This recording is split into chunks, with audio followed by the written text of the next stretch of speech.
Hot topic and issue pag-usapan natin. Alden Richard puspusa ng paghahanda para sa bench passing show. Makikita kasi ngayon sa bago nitong post sa kanyang social media account na sunod-sunod ang mga morning run ni Alden ngayon at ang post nitong pagkain na more protein talaga. Isa pa sa kintuwaan ay ang post nitong may pasan-pasan na karaton at may caption pang suspect, sikat na artista, minsan kargador. Bukod naman sa kabilang schedule ni Alden ngayon sa mga endorsement at iba pang event na kanyang inaatinan na isisingit talaga ni Alden ang pagmo-morning run niya na madalas ay makikita sa Makati kasama ang ilang artistang nakakasabay niyang tumakbo. Kaya naman marami talaga mga fans ni Alden ang naghihintay sa gaganaping bench body of work fashion show ng bench at isa rin sa inaabangan ay ang makita na magkasama sila ni Kat sa event. Isa pa sa kinaaliwan ngayon ay ang bagong video ng Stink Energy Drink na kanyang iniindorso na halatang hindi nagpapahuli sa viral na ngayon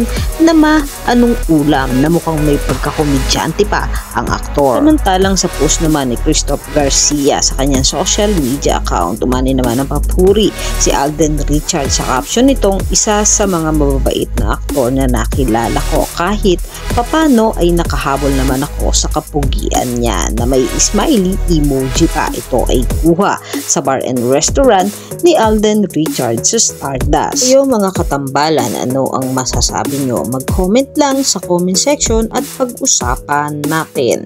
Yan ang mga hot topic and issue dito lamang sa Tambalang JK.